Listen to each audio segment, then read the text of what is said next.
Di tengah gegap gempita pembangunan di kota, kita tetap perlu menilik dusun-dusun di mana tersimpan banyak cerita. Disitulah terletak kearifan yang akan memberi makna di setiap perjalanan hidup.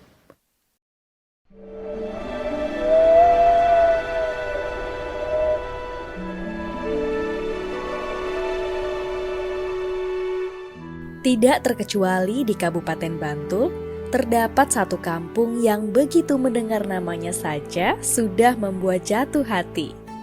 Kampung Batik Bukir Sari namanya.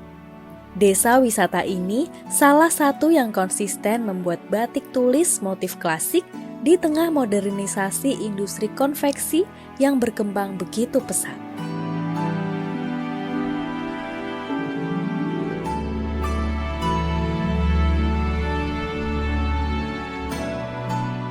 Konon, sejak abad ke-17, penduduk di Wukir Sari sudah mulai membatik. Awalnya mereka bertugas merawat makam raja-raja Mataram Islam di Imogiri. Dari situlah terjadi interaksi antara keraton dengan penduduk setempat. Mereka dipekerjakan sebagai buruh canting untuk memenuhi keperluan para keluarga keraton. Lama-kelamaan mereka menjual jasa mereka berbentuk batik setengah jadi untuk juragan batik di kota Jogja. Gempa Jogja tahun 2006 yang meluluh lantakan ekonomi membuat industri batik pun lumpuh. Namun, justru setelah itu banyak program pengembangan yang akhirnya membuat mereka mampu memproduksi dan memasarkan batik mereka sendiri.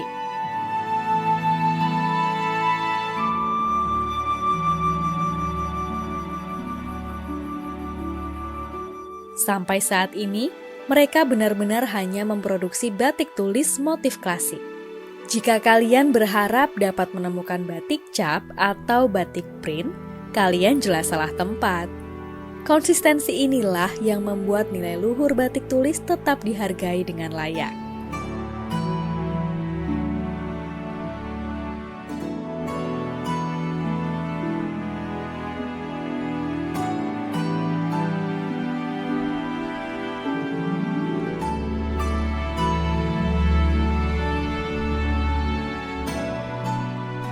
Selain berbagai motif klasik, ada satu motif batik kontemporer yang diciptakan untuk menjadi ikon Wukir Sari, yakni batik Sri Gunggu.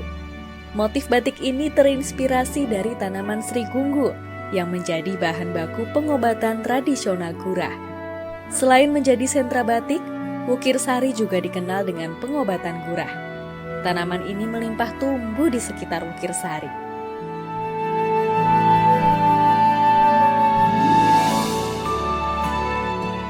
Untuk motif batik klasik tentu saja ada, seperti batik Taruntum misalnya.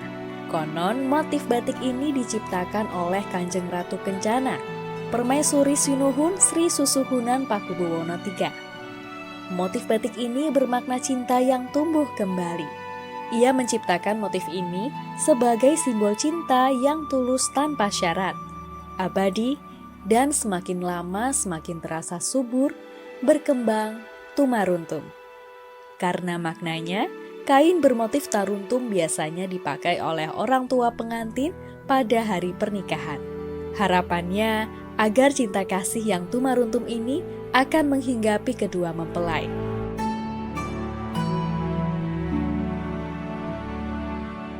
Selanjutnya ada batik Sidoasih yang bermakna kasih sayang yang berkelanjutan.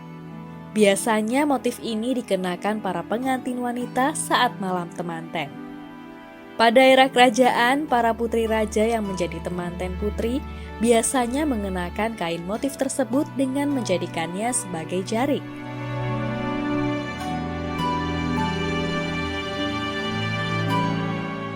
Ada juga batik Sidomukti yang bermakna harapan agar senantiasa diberi kemuliaan.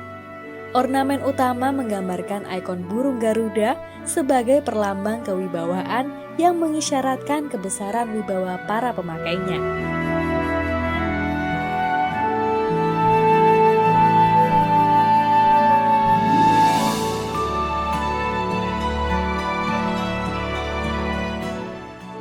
Lalu ada batik Wahyu Tumurun. Pola mahkota terbang yang menjadi motif utama menyimbolkan kemuliaan. Filosofinya menggambarkan pengharapan agar para pemakainya dapat petunjuk, berkah, rahmat, dan anugerah yang berlimpah dari Tuhan Yang Maha Kuasa.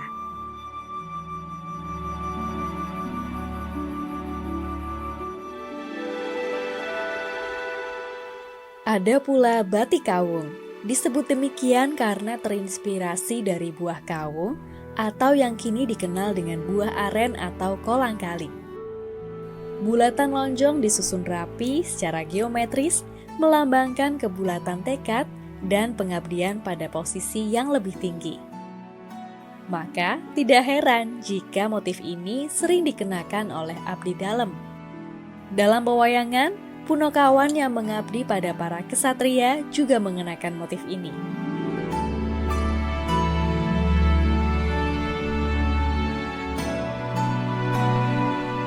Selanjutnya ada batik parang, yang merupakan motif tertua. Garis diagonal lurus melambangkan penghormatan dan cita-cita, serta kesetiaan kepada nilai luhur. Dinamika dalam pola parang ini melambangkan kewibawaan, kekuasaan, ketangkasan, kewaspadaan, dan kontinuitas. Zaman dulu, hanya raja dan ksatria kerajaan saja yang dapat memakainya.